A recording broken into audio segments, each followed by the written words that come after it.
Wagwan pussies, I'm here to prove to you that kickflips, once you figure out the tricks and tips of how to do them, are actually pretty darn achievable and quite easy once you get used to it. And to prove it, I'm going to put this pair of really expensive drunk simulation goggles on, and I'm going to do it first try without any cuts in the video. So let's try that right here. This is the first time I've worn these in a couple of years, and then we're going to get into the tutorials and how you're going to do it yourself. My God, these are worse than I remember. Okay, so first try kickflip. I can see 2 boards. Let's see if I can.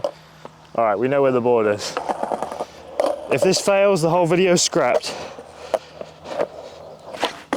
Okay, a heavily drunk kickflip. I didn't know if it was clean, but it probably wasn't. Let's get into how we can make that happen for you. Okay, so with all the tomfoolery out of the way, going over 3 different variations of how you can hack your way into a kickflip. All of these are gonna help you with commitment. I'm gonna give you how to get the flip first, and then we're gonna take that into how we're gonna commit to the board afterwards. And hopefully by the end of this, you'll have a way that you can get your feet on a kickflip. And the last one in the list is how I learned to kickflip, because I, just like you, was one of the people that could get the board to flip after a while, but could never get both feet on it at once.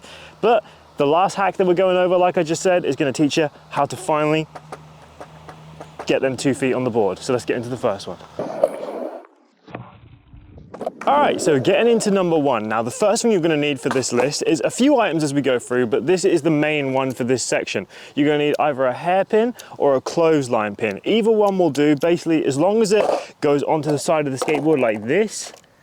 That's literally all you need. As I said, it can work for either, but I think maybe the hairpin is going to be a tiny bit better just because it grips the board a lot easier. But either way, we're going to take these off for now, and I'm going to teach you how to get the pop, how to get the flick, and that's basically what we're going to use these for. So come over here with me. All right, so first thing we're going to go over is the pop. Now, I need to go over this quickly because if you don't know anything about kickflips, I want this video to be the one that helps you learn everything in one go. It's not going to be too long. We're going to spend a couple minutes on each section, but this first one is getting the technique, and then we're going to go into more commitment-based ones for 2 and 3. So with all that being said, and by the way, you can always skip ahead with the chapters down below, so feel free to do that if you already know how to pop and flick. Right, so first of all, the popping section. All right, so the toes for the pop. Now, you're gonna wanna have to have these dead center in the tail and very much towards the very tip of the tail. Obviously, if you don't know, tail at the back, nose is at the front, but the toes of your foot is what's gonna be on this section of the board right here. You don't wanna have them here, you don't wanna have them here, and by God, you don't wanna have your whole foot on the board like this. There is no worse way to pop a trick than that, and I see so many beginners doing that, so I feel like that needs to be said.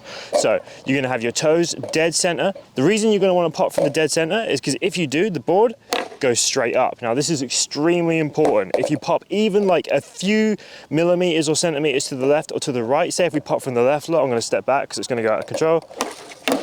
It pops like that. Like the tiniest bit of difference makes the hugest difference in the spin of the board. So even then, if we pop from the other side, look, board flips and spins, and we do not want that at all. So now that we've gone over exactly where we're popping from, which obviously is the dead center, because like I've just gone over, if you pop it anywhere else, the board's gonna have a mind of its own, but obviously you can control exactly where it goes, so that's why we're picking the center. So now we need to work on the flick. Now, a lot of tutorials will tell you that to have the kickflip flick perfect, you're gonna wanna have your foot about halfway up the board, and while this can be good for just getting used to getting the flick, you're not going to be able to land it like that because having your foot there just makes it so much more difficult and unstable. So if you're going to want to really get a good technique, you're going to want to have your foot somewhere up here near the front bolts. Now, this front foot is going to be at like a 45-degree angle, maybe covering that first bolt on the bottom left. And then if you skate goofy, obviously your foot's going to be like this on the other side of the board, and you're going to have your right foot forward. But for me, I'm regular, so I skate my left foot forward, but all of the same principles will still apply. So don't worry if you don't skate regular, this tutorial is still going to work for you. So the foot right here is going to be like that. The foot at the back is going to be right in the center of the tail. And as you pop down, you're going to want to roll this ankle like this. So instead of having the board like this and just going like that and just like kicking it like this, you have to kind of roll the foot. So it goes like that, and then that's what the peg is for today.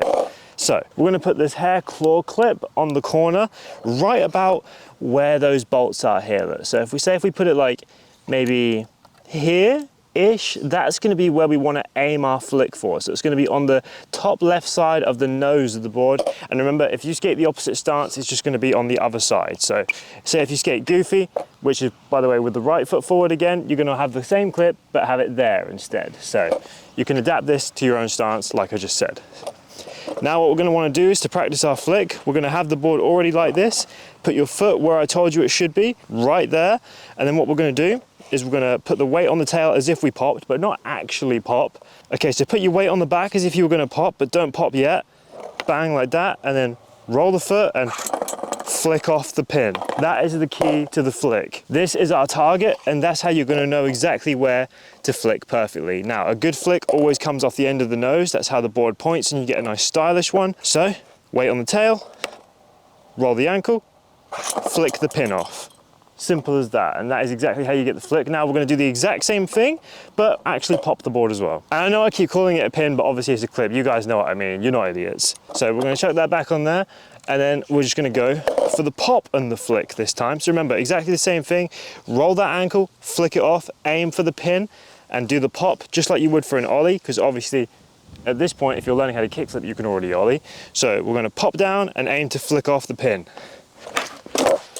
See how perfect that flick was? It literally boned perfectly, and that is exactly what you want to do. And then as soon as you've got that and you feel like you can land it with one foot, take the pin off, and all of a sudden you've got your kickflip form down and ready. I would say just practice this a ton until you can get the flip perfectly, and then you're ready for step 2 and 3. So for the next one, we're going to need some tape, right? Electrical tape is better because it sticks to the concrete. This is what I'm going to be using here. There's 2 rolls here, so it's not actually that thick. So if I just break one of those off, we've got our single roll right here, our little donut of black tape. Gonna stick my drink down there real quick. Shout out to Liquid Death for sending me so much liquid I can avoid death this summer. So I'm gonna use my black tape right here. What we're gonna do, oh, and it's also easier for this section if we have a spare board. Not necessary in the slightest, but just makes it a bit easier to line up where we want the tape to go. And bear with me here, because I know so many people are like, oh, these stupid hacks don't work, just learn it yourself.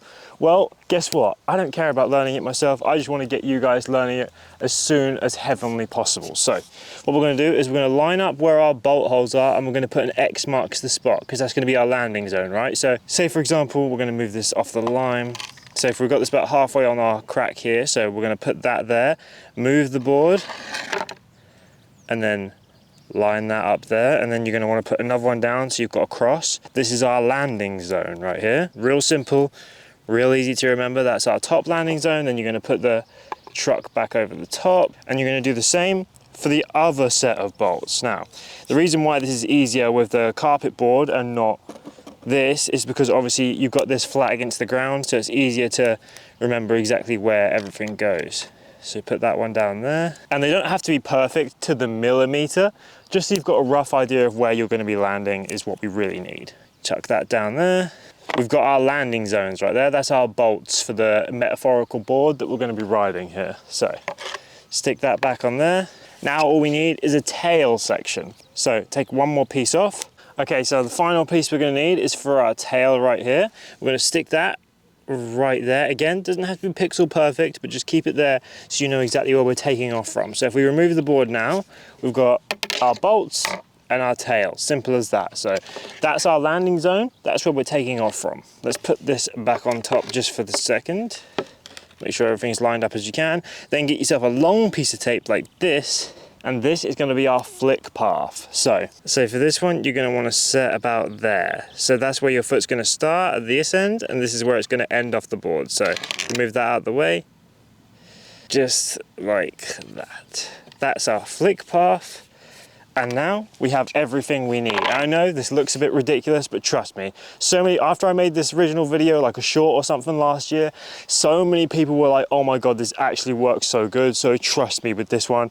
While some of these may look silly, they really do work. So let's get into it. Right, so now that we've got exactly what we want, we've got our tail section, which is where we're gonna put our back foot.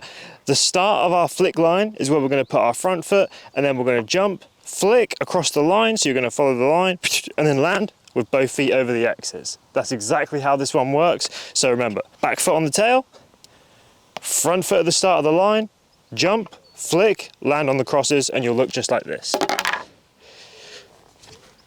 Just like that. And then just aim every time to flick and land on the crosses. Back to the start, flick, land on the crosses. And that is how you get used to flicking your foot out and then bringing it back to get on the bolts. The main reason I like to teach it like this is because so many people, they get good at the flick and then they just forget to bring the foot back to the board to actually land on it, so they end up doing this and then just landing it with this back foot. So instead, obviously practice this as many times as you can. Do this at home, do this in the garage, do this whatever, and do this in between attempts. So for example, try one on the board, then come back here and do this. And just like that. Remember to roll the foot like we did in part one. And just land on the bolts as much as you possibly can. And do that in between attempts, like I just said. And then if you've got one of these, this is always gonna be a good place to practice that exact movement, because you can do a kickflip on this just as easy as you can on a normal board. Exact same motion, hit the bottom, flick, and then land on the bolts. And you should end up with something like this. Right, and now we've got one final piece of this puzzle, and we're gonna take it over to the climbing frame, because this is how you really nail down the commitment with all 4 wheels. Not with a carpet board, not using any tape. Let's get over there and get this done. Right, so part 3 of the video. Now, this is probably the best for commitment that I could possibly suggest. If you've got like a climbing frame like this, come here early in the morning so there's not loads of kids. And if you can get here before the spring break, summer holidays start in England, I recommend that too. I know they've already started in America, but hey ho, you gotta make do with what you got. Find a dead playground and get yourself dancing on them poles. Ones that are waist height are actually probably the best. Obviously you can do it with something like this, and the taller you are, the different size poles you're gonna need, but these things tend to have something of all sizes. So all you need to do is find something that you can either hold like this, or even better, 2 that you can hold like this. I know this is probably gonna be quite rare, so we're gonna go over the 1 pole situation as well. So armed with the knowledge of part 1 and 2 that we've already been over in this video of how to flick the board and how to bring the foot back to get it over the bolts, now we're gonna replicate exactly what we've learned there and bring it here. And obviously the biggest problem with most people's kickflips is they can't keep themselves in the air long enough to get both feet back on the board. Now that's what this is perfect for. So with this, you're gonna do the flick, you're gonna do the pop, you're gonna do the flick, and then you're gonna hold yourself in the air until the board stops flipping, and then you're gonna bring yourself down to plonk on it. Now this might feel like, oh, well, how is that gonna help me in the real world? Well, just training your mind to actually get used to landing back on the grip tape, even if you have to hesitate in the air for a second, is gonna be invaluable in actually training yourself to get back onto the board and not freak out when you do. Because first time I ever landed a kickflip and I wasn't expecting it, I shot straight off the back and it was pretty painful. So let's try and avoid that where we can, yeah? So remember, pop, flick, hold yourself in the air and land, and it will look just like this. Obviously, the better you get at it, the more concise your flick is going to be.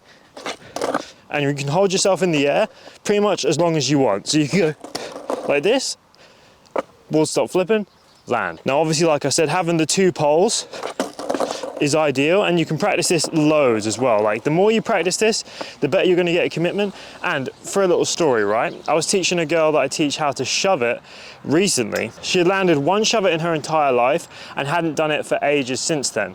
I brought her over here, got her to land a few here, then got her to land a few on the other side, and then within like half an hour, she landed 10 in a row on the concrete. So if that doesn't speak to how much this works, I don't know what does. So remember, hold yourself in the air, practice like that, and the more you can land over the board, better your brain is gonna get at landing both feet back on. And the more wide of a stance you land with, the more stable you're gonna be. Now, say if you've just got 1 pole, it's gonna be just the same pretty much, except this time, we're gonna be leaning more forward to hold ourselves in the air like that. Obviously, if you don't have the body strength to hold yourself in the air, you a bit. But obviously, I'm just kidding. So you're gonna wanna hold yourself in the air and just try and do the exact same way. Okay, then all you have to do is the exact same. Hold yourself in the air, get the flick nicely, and you should just be able to land it just as easy. So do this over and over again until you can get it nice and consistently. Then when you've done that, you're ready to do the final step. Now that we've been over everything, we've got how to flick the board, we've got how to land back on the bolts, and we finally got how to hold yourself in the air and commit to the grip tape finally. Now all you need to do, come back to the board, and bear in mind, you're not gonna do all 3 of these steps, and then the second you step back on the board, bam, bolts every kickflip. You're gonna take a little while to get 1. Once you get 1, you're gonna slowly get 2, and then 3, and then 5, and then the point where you get 3 in a row, that's when you've officially learnt it. And after a couple weeks of training, you too can kickflip in drunk goggles, but for now, you should just get one like this. See you in the next video.